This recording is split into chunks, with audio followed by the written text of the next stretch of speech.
மாண்புமிகு திரு எஸ் ஜெயக்குமார் பெருந்துறை.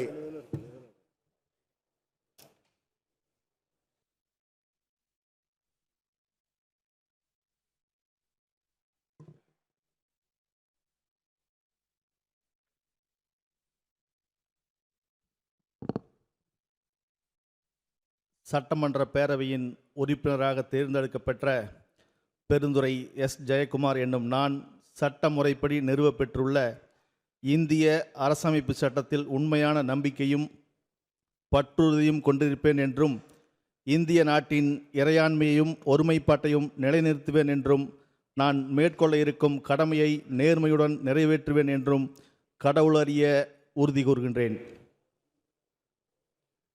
மாண்புமிகு திரு மு ஜெயக்குமார் உடுமலைப்பேட்டை.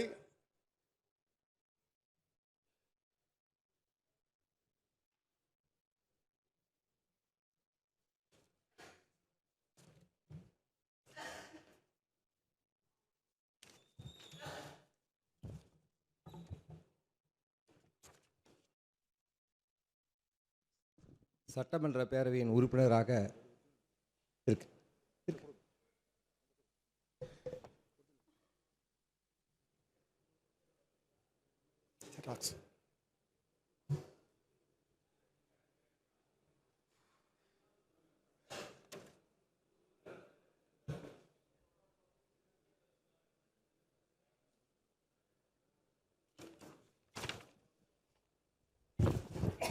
சட்டமன்ற பேரவையின் உறுப்பினராக தேர்ந்தெடுக்கப்பெற்ற உடுமலை மு ஜெயக்குமார் எனும் நான் சட்ட முறைப்படி நிறுவப்பெற்றுள்ள இந்திய அரசியலமைப்பு சட்டத்தின் உண்மையான நம்பிக்கையும் பற்றுறுதியும் கொண்டிருப்பேன் என்றும் இந்திய நாட்டின் இறையாண்மையும் ஒருமைப்பாட்டையும் நிலைநிறுத்துவேன் என்றும் நான் மேற்கொள்ள இருக்கும் கடமையை நேர்முறையில் நிறைவேற்றுவேன் என்றும் உளமாற உறுதி கூறுகிறேன். வாழ்க தமிழ், வளர்க இளம் தலைவர்.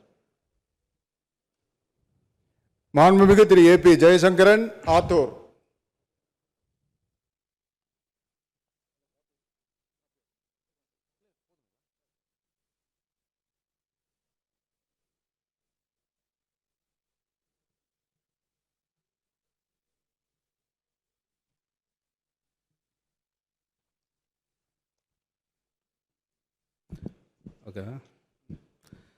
சட்டமன்ற பேரவையின் உறுப்பினராக தேர்ந்தெடுக்கப்பெற்ற ஆத்தூர் பழனிசாமி ஜெயசங்கரன் என்னும் நான் சட்ட முறைப்படி நிறுவப்பெற்றுள்ள இந்திய அரசமைப்பு சட்டத்தில் உண்மையான நம்பிக்கையும் பற்றுறுதியும் கொண்டிருப்பேன் என்றும் இந்திய நாட்டின் இறையாண்மையும் ஒருமைப்பாட்டை நிலைநிறுத்துவேன் என்றும் நான் மேற்கொள்ள இருக்கும் கடமையை நேர்மையுடன் நிறைவேற்றுவேன் என்றும் கடவுளறிய உறுதி கூறுகிறேன்.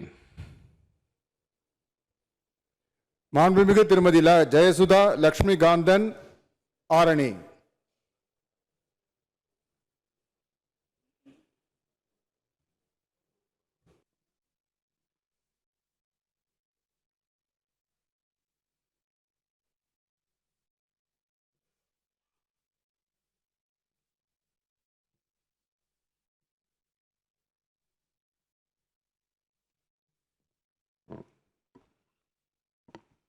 போற்றுதலுக்குரிய அண்ணன் எடப்பாடியார் அவர்களை வணங்கி சட்டமன்ற பேரவையின் உறுப்பினராக தேர்ந்தெடுக்கப்பட்ட லா ஜெயசுதா லட்சுமிகாந்தன் என்னும் நான் சட்ட முறைப்படி நிறுவப்பெற்றுள்ள இந்திய அரசியலமைப்பு சட்டத்தில் உண்மையான நம்பிக்கையும் பற்றுறுதியும் கொண்டிருப்பேன் என்றும் இந்திய திருநாட்டின் இறையாண்மையையும் ஒருமைப்பாட்டையும் நிலைநிறுத்துவேன் என்றும் நான் மேற்கொள்ள இருக்கும் கடமையை நேர்மையுடன் நிறைவேற்றுவேன் என்றும் உளமாற உறுதி கூறுகிறேன். நன்றி.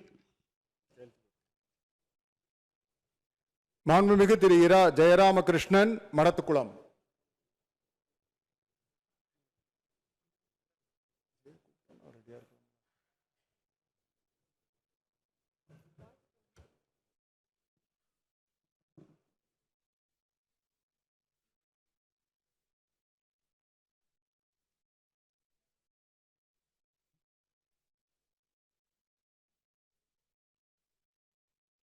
சட்டமன்ற பேரவையின் உறுப்பினராக தேர்ந்தெடுக்கப்பட்ட ரா ஜெயராமகிருஷ்ணன் எனும் நான் சட்ட முறைப்படி நிறுவப்பெற்றுள்ள இந்திய அரசியல் சட்டத்தின் உண்மையான நம்பிக்கையும் பற்றுறுதியும் கொண்டிருப்பேன் என்றும் இந்திய நாட்டின் இறையாண்மையையும் ஒற்றுமையும் நிலைநிறுத்துவேன் என்றும் நான் மேற்கொள்ள இருக்கும் கடமையை நேர்மையுடன் நிறைவேற்றுவேன் என்றும் உளமாற உறுதி கூறுகிறேன்.